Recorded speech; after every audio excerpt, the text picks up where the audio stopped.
Alright, in this video I will quickly show us how we can calibrate our drawing before we start our measurement. That is the next step in your quantity takeoff using CostX. Remember, we are still in the workbook view, so to do that we go back to the dimension view where our drawings are. So the first step is, first of all, zoom your drawing that you have uploaded into CostX, zoom any dimension and confirm if that dimension is accurate by using this measure distance over here. While you are still on the drawing tab, you'll see measure distance over here. Just click on it and then measure any of the dimensions. If you move your cursor, you will see a little dot following your cursor. So if you just click from where the dimension started, and then you can move your cursor gradually towards where it ended, and then you can see that this is not accurate. So I have 0.02 while the dimension is supposed to be 2.03. so what it simply means is that this drawing is not accurate, and I'm going to do what is called calibration. Yes, the calibration is to make sure that the dimension in the drawing is the same when we measure in CostX. So to do that, we are going to be using these icons here: calibrate x-axis, calibrate y-axis. If we select calibrate x-axis, we are going to be using any of the horizontal dimensions. If we select calibrate y-axis, we are going to be using any of the vertical dimensions like this one. Alright, so what we're going to be doing in the calibration is just click on this calibrate x-axis and then choose any of the dimensions. If you move your cursor, you will see the blue dot following it. Just make sure that you zoom properly and pick where the dimension started.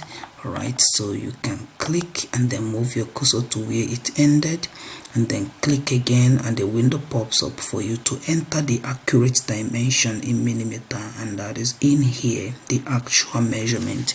So I'm going to put 2030 in that box and then click OK.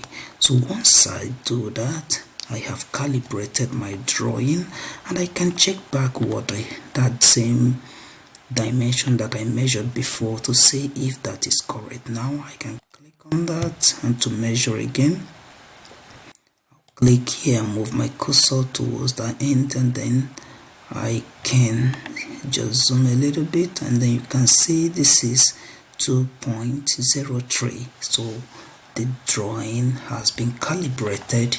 And if you made any mistake and you want to change the calibration that you've done, you can just click on reset calibration over here.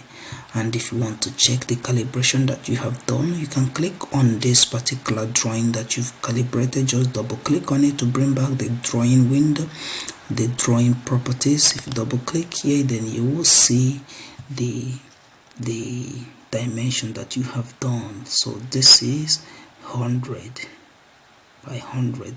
Automatically both the x and y axis has been populated. So this is exactly what has been used to calibrate the drawing.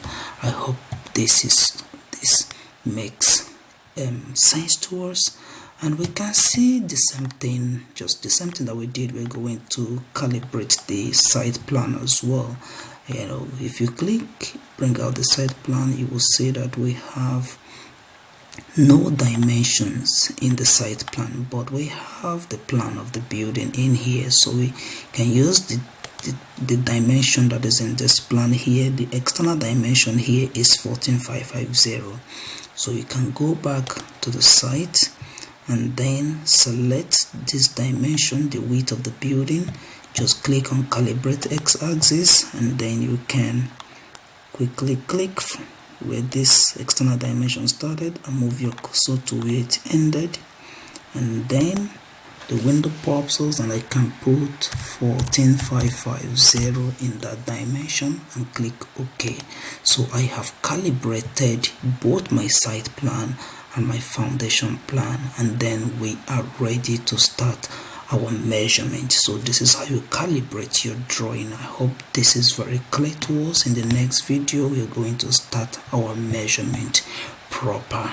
Alright, so see you in the next video.